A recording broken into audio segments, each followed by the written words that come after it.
You have food at home, but you still go out to eat. There's nothing wrong with that, but I think we can all agree that it's usually more expensive to eat out than to eat at home. And that's kind of how companies treat their customers too. They'll happily burn money trying to acquire new ones, running ads, giveaways, cold emails, partnership, all important, of course, but it's often unpredictable. Meanwhile, the food at home, your actual existing customers who bought from you, who like you, but you just stopped talking to them and they stopped caring. People usually focus on how do we get people to buy, but the important question is how do we get people to stay and talk about us? And in today's episode, we are talking about why customers stop talking about you and how to actually change that. Whether you're a founder, a B2B marketer, a creator, or you run a community, this episode's for you. But before we dive in, hi, I'm Anusha, marketer, I'm an analyst, I'm a writer, a content creator, a podcaster. And this is the 360-degree marketing show with Anusha Kannan.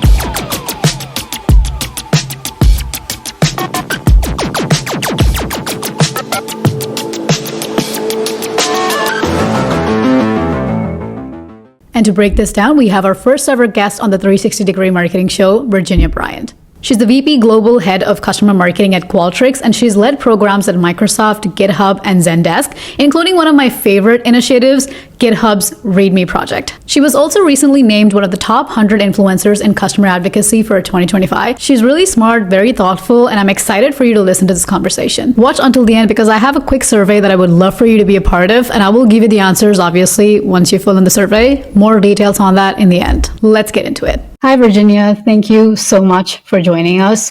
I've been following your work for a while, and the way you talk about customer marketing is genuinely so inspiring. And before we get started, I would love for you to introduce yourself. Yeah, absolutely. And thank you so much for having me. I'm very excited to be here. I'm Virginia Bryant. I am currently the global head of customer marketing at Qualtrics as of about a month ago, so very new to the organization.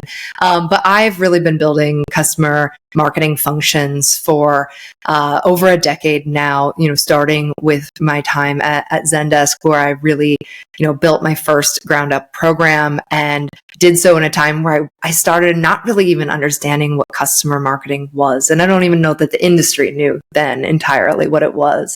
And then really growing up and going to GitHub and building a net new program again and taking all the learnings of those first ones and rolling it in and thinking like beyond what traditional customer marketing and customer storytelling has been to think of how do we actually leverage the voice of the customer all the way through the marketing mix to actually drive positive outcomes and not just, sell product effectively. And that brings me to now where I'm, I guess, after a little stint at Microsoft, leading brand and marketing and customer programs for Microsoft Security.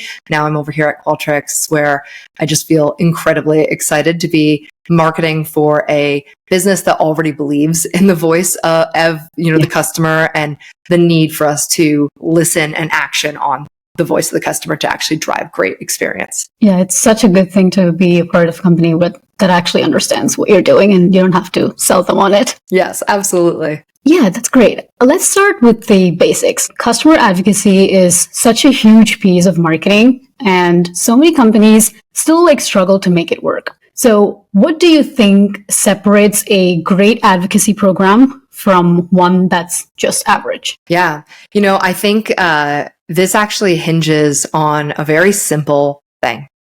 Is your program built about you delivering something to them?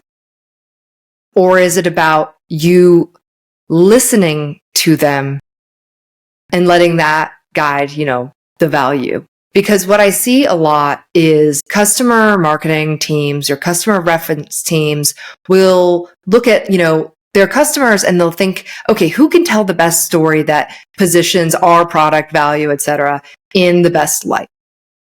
And, they struggle to get people to participate. They struggle to find great stories to tell. But when you stop thinking about, what can they do for us and start being the advocate for your advocates, that's where the real magic happens, because suddenly you're able to focus on not just this logo, but an individual who is a super user, ideally, of your product, who, has a career of their own, who has ambitions and, needs to deliver realized value to their leadership. And if you actually start to ground how you talk to people and the types of programs and engagements you develop with people, co-marketing, acts of advocacy like speaking or, stage time, getting to write for your brand or getting elevated by your brand, like those help to actually cultivate the individual.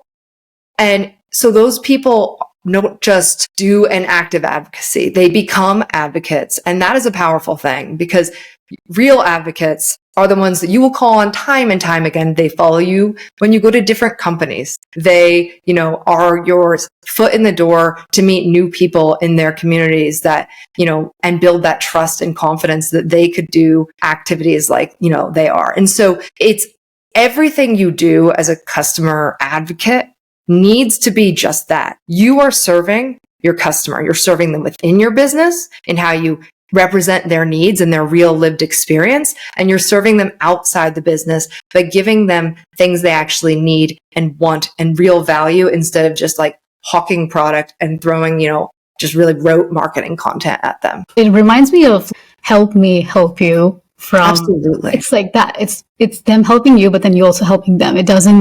It's not a one-way street. It's a two-way street.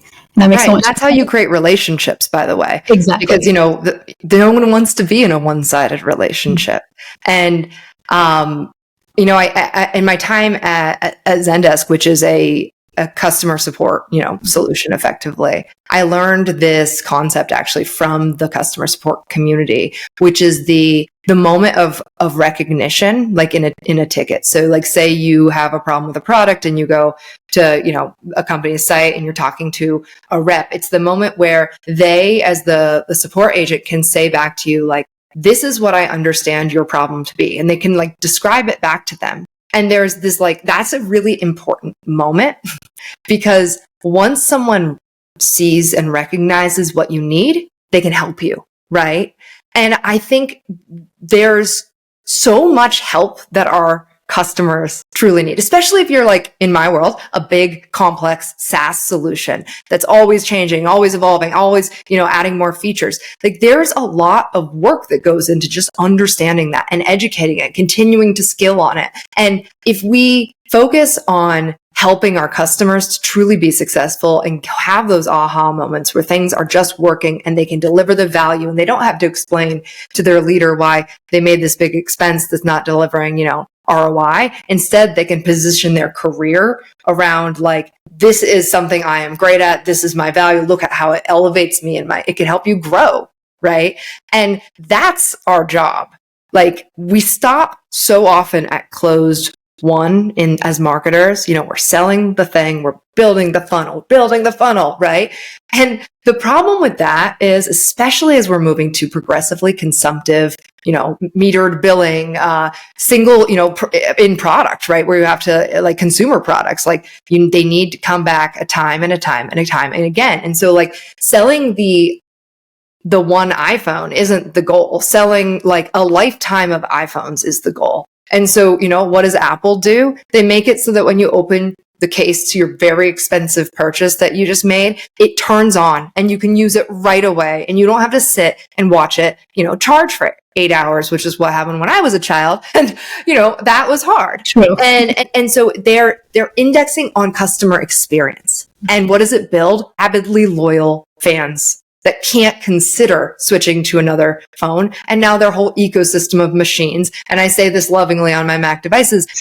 You're all in now. Yeah, that makes so much sense. It's like make things easier for them. And the way to get there is to ask your customers, not just assume that you know what they need. Right. And so real customer advocacy, again, is actually speaking to your customers Mm-hmm. and actually representing their needs. Talk to your customers. We're only as good as the most recent customer conversation we've had, really. Yeah, truly. Yeah, that makes so much sense. I just love this, right? But this is where most companies drop the ball. And I'm kind of curious to understand where they drop the ball or how they do that. On that note, where do you think most companies make like the biggest mistake when it comes to customer advocacy? Yeah. Well, I think some of them, again, it's being too transactional. Yeah. Like that's the very obvious one. It's not it's not valuing customer marketing as an organization. I have been a one person customer marketing organization. I had to work really hard and long to build my first team around me. And then I had to become a multifunctional leader to continue to get growth. And that was something that was really important to me. So I pushed for it. But like, let me, in contrast at Qualtrics, I have a very robust team approaching, 30 people. And that is such a signal of the recognized, first of all, the recognized need to nurture the customer through their entire life cycle, that we're starting our focus as a team on everything that happens after the sale, which is when the customer journey really begins. We talk about customer journey. That's the sales journey. That's a buying journey. I don't think for myself, I had a great time assessing that product. I think to myself, like, I just bought a thing, right? And so our whole focus is this, and we have a really robust investment in life cycle marketing, in actually running our own customer experience center of excellence to dog food our products and use our own data to drive better content experiences for our customers, better product experiences for our customers.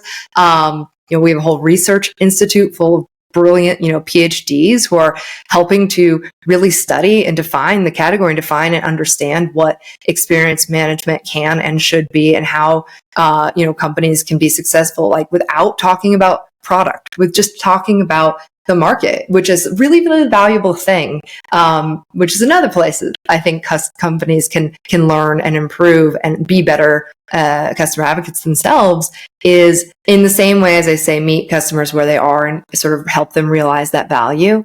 Like, not every bit of value you give them has to be about you. I think a lot about, Airbnb came out a couple of years ago and wrote this really incredible article about how they basically entirely moved towards brand marketing, and how, which is notoriously hard and ambiguous and really long measurement, horizons. And they were saying, like, it's paying dividends. We know the data's there. Like, we are doing better by building, based on brand storytelling.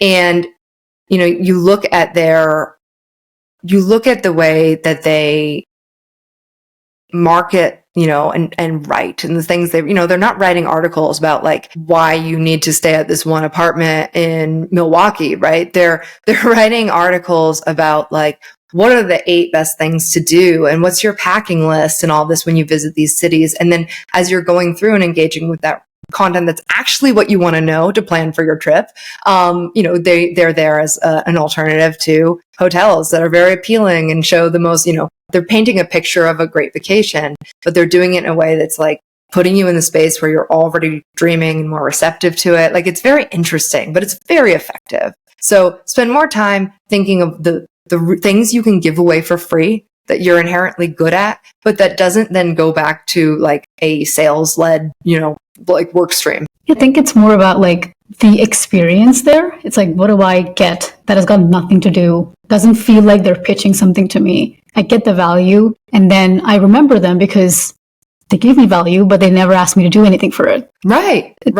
I mean, like, if that's like the Glossier, the case study for that brand, it started as like a individual blog and just a passionate person who was just writing and engaging with the community. And it was through community engagement and like questions that she developed like her first commercial product. And then that she had a rabid audience who was ready to purchase it because they felt bought in, they felt seen, they felt like this was a product that was by them for them. Right. And, that's like the quintessential story. Now, I'm sure, it's a large revenue brand at this point. It's a well-known, very popular, at least household name around the millennial set, I'll say. No, definitely. They're very popular. And that's what advocacy can actually be about, right? But what if it starts feeling a little transactional? How do you keep it real? We're talking about transactional feeling. How do we not make it transactional in terms of, I've always thought about this. If I want someone to sign up to my newsletter, I'm immediately like, hey, take this free resource. But it's not really free because it's gated. So how do we make it feel like it's not transactional, especially in terms of like large scale companies? It's like, we'll give you an Amazon voucher if you fill this form for us. it still feels transactional. So what is the right way to approach it? Yeah. I mean, and those things are transactional by definition. Anytime you're sort of doing a like this for that relationship, that's what you are doing. So, I would challenge you and say, how do you avoid being transactional? Like, instead of making them feel less transactional, just like, don't operate through that lens. And so, with newsletter, you mentioned gating, and I think you mean by gating, you have to have an email list in order to send them the newsletter. I don't, as a rule, I don't believe in content gating. I mean, newsletter is an exception, and things like webinars, right, where there are natural reasons that you're making a registration, or you're asking us to add you to our list. But I actually, I am very against gating of content. And the reason I am is because, it goes against all those values of how do we democratize access to knowledge so that our customers can find their own success. And if you gate your best resources, or you gate high value resources, you're putting a point of friction between your desired behavior, which is your customer uses your product in a better best practice way, or your customer believes something, learns something, and feels good about you as a result. Like, you're putting a roadblock in front of that. And it doesn't generate high quality leads. Like, you're never going to get good leads from this. I've seen this so many times. And also, the people who want your stuff, everybody has a dummy email, or, they get all their spam stuff too. And there's also lots of tools where you can just take away paywalls for things. So, like, we need to treat our audiences as the sophisticated people that they are, and bring them to our site authentically, which means giving them things of value for free. It's like, it's a loop, right? If you give them what they need at the moment they need it, and then you give them clarity of path on how to consume adjacent value, this is just recirculation. What else might they be interested in as a result of where they are now? And, that you do that, ideally progressing them towards some desired end state, be that conversion, or be that adoption, or be that an upsell, or be that, a brand sentiment, like a post on social, like whatever it is, you're doing so in a way that you're actually just cultivating that desire and that natural kind of behavior, instead of trying to force it. Yeah, that makes so much sense. I think not a lot of companies are ready to do that, though. It requires a change in the way you approach things. And it requires that you always start from asking, I joke and I say this, that ask not what our customer can do for us, ask what we can do for our customer. Like that. I always push my teams, anyone around me, on intent, and on, when you're starting a project, building out that right clarity of intent, because that is going to be the thing that guides your success. It's sort of like, you don't go start you don't start a road trip without knowing where you're going. You want, even if you play this out from the old school, like, map analogy, like, if you come to a path, a changing, path in the road, if you have clarity on what you're trying to achieve, who is it for? Where are those people today? Like, what do they need from you? If you ground it in that, as you're at those branching paths, you can move a lot faster, because you have a destination to say, well, this is going to get me there better. This is going to better map to the needs of my actual audience. And I think we need to do that always, instead of just, sometimes. That requires a lot of commitment, and it's surprisingly widespread across the business to truly be customer centric. I've described myself as a customer centric leader for a very long time, and it kind of bothers me how many companies now have customer centricity as like their top line message. I've worked for many of them. Some of them are and some of them aren't. And real customer centricity is like, it has to be the pulse through which we make all of our big decisions. It should inform our product roadmap and strategy. It should inform, how much are we fixing the stuff that we know is broken in our core products, because there's always those things where your customers, we called them at GitHub, they were paper cuts, like the little things that can be death by a thousand cuts, but that can also be like an incredible improvement in your customer's experience if you go and actually action on the feature requests and things you've gotten over the years. And so how do you balance like speed of innovation with great customer realized value? And then how do you actually, reach them where they are? They're so often, as we do as marketers, and this is very natural and I think it's okay, we just need to be cognizant. Like we market our products and solution at the bleeding edge of our innovation, because that's where the upsell and the money opportunity is typically, right? And that's natural. That's how it works. But almost always, if you go and you talk to the people who talk to the customers, they'll tell you that their customers are actually like over here trying to figure out how to realize that sort of initial value or to mature that value. And so, there's a big disconnect there. And you have this chasm where, leadership is like banking on this to be your next, revenue opportunity to really grow your business. And like, we all want that. But you also have to we are responsible. We are the people who should know it the best. And we are responsible for giving people like a roadmap to that success. And when you do that, and when you meet them where they are and you pay attention to what people actually need, instead of paying attention to this shiny stuff for a little while in balance, you are able to actually grow the right users who are ready to make that purchase because they're mature and they're advocates and they're, realizing the value throughout their business. They know how to, represent it upwards. They know how their people are growing their careers. Like they see this as part of their identity at a certain point. And that's how you make real fans. I love that you use the word fans, because I think that's what customer advocate should be, not someone that's like, I'm going to play pretend to be like, I love this company, even though they have no idea what we do. I think that is something that a lot of people don't focus on. And I think like in terms of customer advocacy, we were talking about how, customers have to be educated, but also met where they are and not like show all these shiny options that they probably don't even want. I think about it like when you're a kid, your parents are like, you have to become an engineer, you have to become a doctor. So go to all these courses, join everything. But it's like, let me finish kindergarten first, and then we'll talk about all of that. And I look at it that way. It's like, yes, I'll get to that stage, but then let's talk about where I am right now. Let me learn alphabets. And that's kind of how... I think that's such a funny analogy. I was somebody who I think went down... I'm an architect by education, and a lot of it is because when I was, 14, somebody asked me what I wanted to be, and I said an architect, and that sort of started this series of like architect camps for summer, and then like looking at schools with great architecture programs. I didn't love it. It wasn't my home.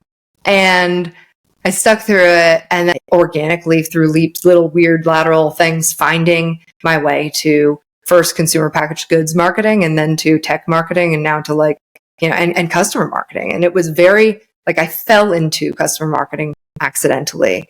And the more time I've spent in it and talking about it, because I do, my husband will tell you, it's like all I talk about. I'm very boring. But I've become so passionate about it. And a lot of the reason is because I see like how me, starting to look for people to be advocates, and then starting to look for people who starting to be an advocate for those people, and then starting to like unlock the reality, like the more that is a authentic circle of like real relationship, you start to realize that all things are sort of like customer marketing. Like all things come down to understanding and truly hearing and listening and thinking about the needs of the other person. And then, framing how you proceed sort of based on that understanding, right? Like it's that moment of recognition. And that is so important as leaders, as mentors, as, as folks who are trying to influence, within an organization cross-functionally, like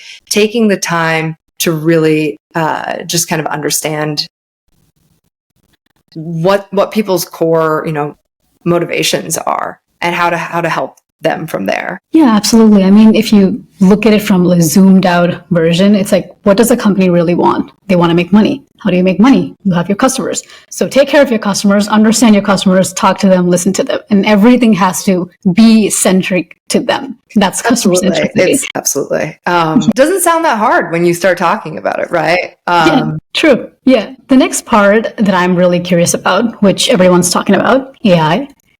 I want to understand, what do you think AI is actually useful in terms of advocacy? Where do we need it, and where do we have to be careful about not overusing it? Yeah, this is such an interesting topic. I've just finished a class on AI used for content creators and marketers, and it was incredibly insightful. Taught by one of my mentors, Natalie Lambert, who built the strategy for how Google uses AI within their business to create content experience. So she's absolutely incredible. And I've been playing with it a lot and using it a lot and starting to build bots, that can do persona research for me, or that can take a piece of content and right size it for a different audience, or analyze it and say where there are gaps in how I'm explaining it versus what someone in that persona would want to know. It is really powerful. And I think that it's going to play a role everywhere. In the world, everywhere. If people, if you wait to embrace it, I think I don't think that'll be a great thing. I think, I have had a lot of folks ask me if they believe that we'll need fewer marketers. And I really don't think, it's going to cause marketers not to be able to get jobs, but I absolutely do believe it's going to change the job that marketers have and what we do. And I think you're going to have to get much better, as I said earlier, on defining the intent, defining the problem with that the challenge statement, the audience, the critical variables, and then, using that to help develop a plan in parallel, in partnership with AI. And that's very much how I think about it. And that's how, I've been taught about it as well. This is effectively an agentic, a digital workforce. And if you you build, bots that represent very discrete tasks, they're much more maybe a assembly line style of employees than a traditional, diverse, well-rounded marketer is, but that's okay. They're very, very specialized in one thing and they do it well. And so, using and relying on tools to scale the things that don't matter as much, or that AI can do just as well in partnership with someone who knows how to work with it, right? I think that's where we're going to see the most value. I mean, I don't think people should be writing from a blank page ever again in their entire life. If you are starting with a blank page, please go and try playing with AI a little bit. There's so much you can do. If you're, even if you try to plan a trip with it, and you'll see, it just makes so much of the getting out of that blank page mentality, frankly, which can be a lot just to start.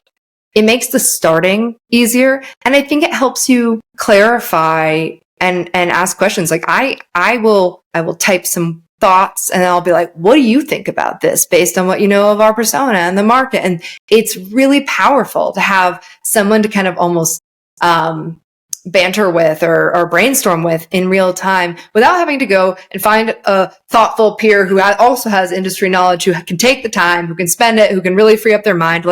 This is, if nothing else, a tool to help unlock your own creativity. I love that. I'm always on my phone with ChatGPT, just voice chatting with it. It's my best friend, and asking it really weird questions that I probably wouldn't ask anybody else. So I love that though. I mean, you're gaining so much more knowledge that way. And I mean, we have to be lifetime learners. So That's great. Yeah, I love that you're not anti-AI, because a lot of people are, and I'm just happy about that. I just can't. You can't be. If you can't get and embrace it, it's going to leave you behind. And this is the same moment when we went from not having the internet to having the internet, but I think on 10x, because we are already a very fast moving society with a lot of technology. And so I think, the reality is AI has already become really ubiquitous in tech.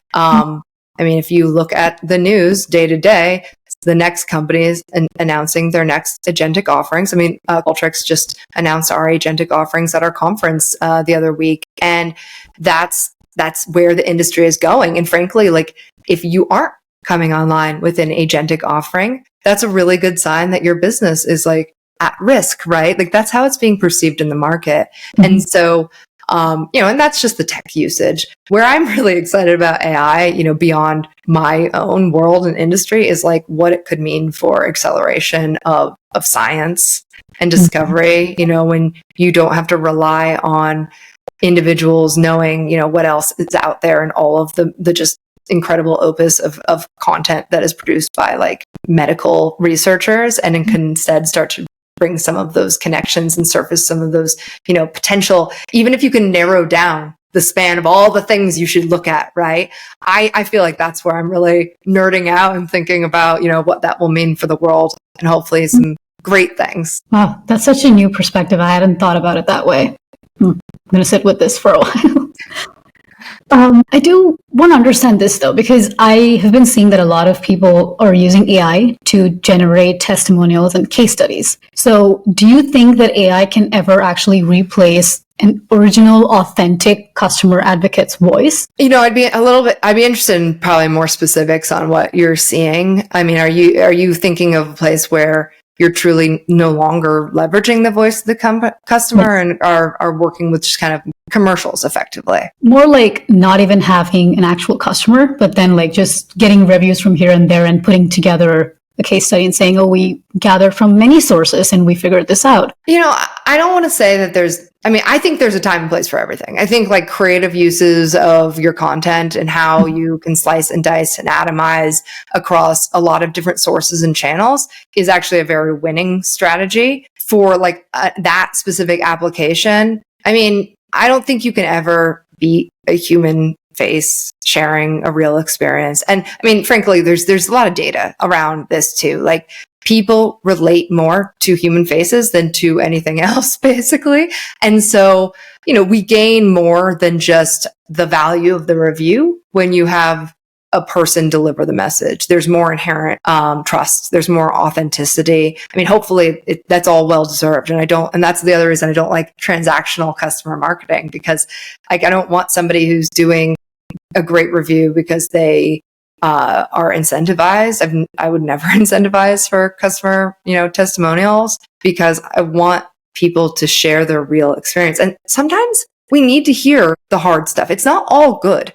I've never ended, even when I was doing customer stories and wanting to tell, the polished, this is why we're great effectively for our business through the lens of this is why our customer is great, always. But even when I was doing that, I would always end my conversations with customers and ask them if there was anything else they wanted to share, either for the product or for the purpose of the story, or around, their product or experience that they wanted us to make aware to our product team or to our support team. And, a lot of times the customers, right, who are there to tell those great stories are like, it's pretty much good, but like, it'd be great if that rep could get back on that one thing we're asking about, it's the typical stuff. But occasionally, you'd have a customer who was really, really deeply passionate about one area of your product, but then was like, really struggling with something else. And the funny thing is when your champions are struggling, sometimes it's almost like they feel bad that they're struggling. Like and so, those are people who you really want to listen to, because they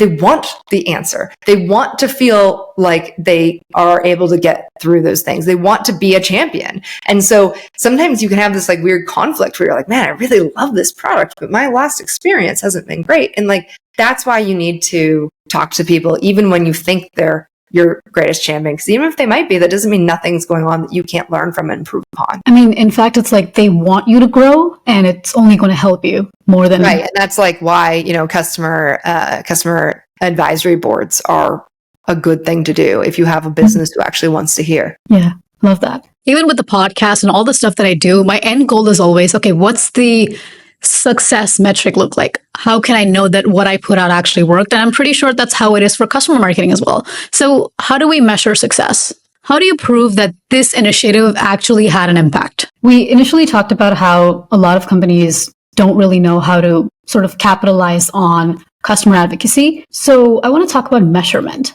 Because advocacy programs are not as easy to measure as demand generation, from my understanding. Of course, I could be wrong. But what are the best ways to measure impact for advocacy programs? So in my case, I use a more robust, measurements because I have that really sort of broad lens of customer marketing. We're able to measure a lot of different things, things like revenue impact. We're looking at like influenced pipeline from a very top of funnel content advocacy standpoint. But then, as we're getting down into our Basecamp team, our education, onboarding, certification team, I mean, that is really where the rubber hits the road in terms of getting customers from I bought a thing to I'm realizing value, right? And so taking people through that onboarding experience, getting people skilled, getting people not just skilled on the technology, but investing in like helping them understand all the culture change that needs to happen. Like when you're bringing in a big SaaS solution, obviously this doesn't apply if you're selling like a snack food. It's pretty like open the bag, consume. But there's a lot of insights that we can drive both from using our product and educating people on our product back into our product organization to help, right size how we continue to develop, as well as, how we develop content and experiences that support our customers through, the areas that we know are common points of friction. How do we start to mitigate and eliminate those? And how do we continually watch for those signals, continually kind of use things like in product signals and omni-channel listening across our socials and our owned surveys and just all the little intercepts and places you can listen to your customers to start to actually inform how we build and how we prioritize our own company investments. That's so interesting. I have like a very basic question. With NPS surveys that a lot of customer marketers talk about, is that something that still works? And how do you actually do it? How do you get people to actually fill in that survey? Well, it does still work. In fact, I have a tracker that I get every time one of our customers fills out an NPS survey, and it shares like what we got and what, where it ranked and all of those things. And based on that, we actually go as a company and we run an action plan. So it can be important, but that's the point, is it can be. And the thing that makes it important or not is what you do with it. So anytime you're, a survey, a data point, unless you're doing real time kind of monitoring, always on surveying and listening, which is a lot of, why Qualtrics is a great solution, because that's like what it does. If you're just doing a survey or you're just doing NPS, all you're getting really is a moment in time. And it's not even a moment in time. It's already an older moment in time by definition. If you're asking like, an annual CSAT score, annual NPS score. So what really matters then is what you do once you have that data. If somebody is a detractor, which right is like the majority of the NPS, even if like those folks are telling you they need something, like we can't just hear it and ignore it. Like that's a churned customer. That's not a happy customer. So that's our opportunity to go and connect with them, and understand how we can help them and proactively try to solve their problems, right? Ideally, we start getting proactive before, where we're looking at signals and things and empowering people before they get to a detractor stage, but we're all growing. And then, even in your neutral category, like neutrals, don't get complacent on neutral. Like those are the people who care enough, but probably, have the potential to grow into being real passionate champions. Go find out why they're only neutral. Like go wow them, delight them, figure out how to make their okay experience a great experience. Like there's money there, right? And that's always the thing I want people to recognize when we talk about this. Great customer experience is revenue. Great customer experience is revenue. Like people don't recognize that. And there's this disconnect loop between like, we have to do great support. We have to do great support for the sake of great support. But what great support is meant to be is a part of great customer experience. It's sort of the final mile, So you could already have done some stuff, because now you're putting all the impetus and the burden on your support folks instead of like giving your customers what they needed to not have to get there. But, even so, we need great support always, because there's always some stuff that will happen. But that's why it's not just about a motion you have to run because that's what businesses do. Like you have to take that as a channel of feedback. Like we at GitHub did a whole series of content that we developed after going and doing analysis of like our top support ticket issues by volume. Like that is where a lot of the stuff you need to go and do and fix and get better at businesses right now. It's where are the things you're hearing over and over and over and over again and you aren't doing anything about. Fix it. You'll build more loyalty. And it doesn't take big things. It's amazing how like little things your customers will start to feel. And it also creates that culture of advocacy where you're listening and you're actioning. It's like you have to understand, you have to, listen to do that. You have to understand what you're actually seeing once you analyze all those signals. And then you need to act and close that loop and earn the right for these to keep these people as your customers. Wow. That was really amazing. So it's like not just any survey you do, but then the whole spectrum of things. Look at all the signals. And if they're telling you the same thing over and over and over again, don't ignore it. Pay attention. Right. I mean, because it's really easy to see an NPS score. And I've seen this play out, right? Somebody sees a really bad NPS score and they're like, they probably just like clicked. I've heard this. They probably just clicked wrong. Or, they just got their bill. So they're upset because they don't want to, it's just expensive and they're just crappy. And I just don't buy that type of thinking. I think that's like a way for customers or for companies to excuse themselves from like acknowledging the lived customer experience. And it's not just your support team's job. Yeah, that makes sense. If you had to build an advocacy from the scratch, but then have to also future-proof it, what would you do? What would be the first thing that comes to your mind? I mean, the first thing that our team would do was actually build a program for listening and engaging with customers. So that's like, your traditional customer evidence and storytelling people, the folks who can go and live and breathe and know how to tell their stories and know how to bring them to stage, know how to elevate them and grow them as advocates and, get them opportunities to show their success. Like those people are the bread and butter, right? But then what you need is the folks and the team and ideally, more people behind this, like to say everything we do has to be grounded in this customer centricity. What are we learning? How are we actioning on it? It has to be like a real eagerness and a desire within the business to learn. And it needs to be front and center. It can't be tribal knowledge like that only some people have. Like we need to give access to our customers, access to their voice. And that doesn't mean like putting them all through a ringer of interviews or whatever either. That means like share out those learnings, send out common trends that you're seeing, send out things where you've realized that the product is being used in a different way than we expect or in a new way than we expected. I've personally worked on a very early feature launch for a company where while we were on a product shoot, while we were on a customer video shoot, we uncovered, through just chatting with them, a use case that ended up being one of our most valuable use cases. And we were able to get the video and go to market. And it was great, right? And we hadn't thought of it that way. But that's where your customers and your products intersect is like where the rubber hits the road. It's the most important part. So, see it as a gift to be able to take that and learn from it. And so I would make just infusing voice of customer, just always emotion in the business. And honestly, I think if you do that, and you make a business that starts from customer first always, like the revenue will just come. I don't think you have to work so hard at future proofing it because I think you have a model that is future proofed, which is, always start and end with the customer. Your business will win. Wow, that was amazing. Again, customer centric. Is there anything else that you wanted to say that I didn't ask you? Great question. No, I'm really excited to be here today. I definitely appreciate having a chance to talk about this with other people, who are very customer centric and understand just the importance of real customer listening.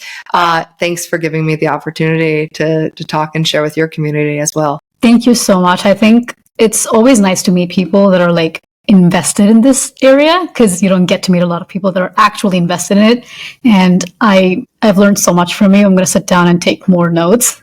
And I really appreciate you being on the show. And I don't know if you know this, but you're the first guest after the rebrand. So thank you so much. I'm glad to be the one out here kicking it off with you. Hopefully I can come back in a year when you're a whole new, bigger, badder, and it'll be so great. Thank you so much. I appreciate you. Thanks. Take care. I honestly loved learning from Virginia. I've already taken what she's told me and implemented it.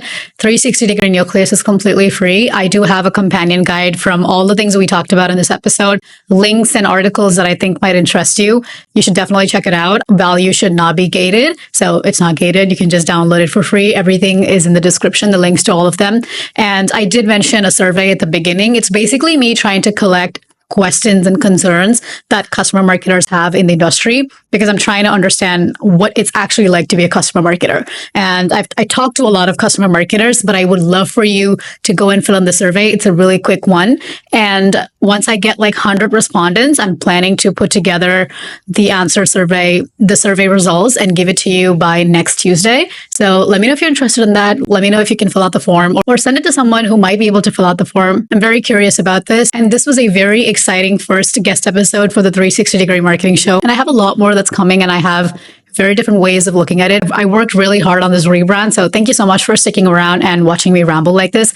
I will go to the gym because I have been working way too hard. So see you in the next episode. Bye. They happen because their attention doesn't just happen because someone gets logged in. The best brands don't just sell.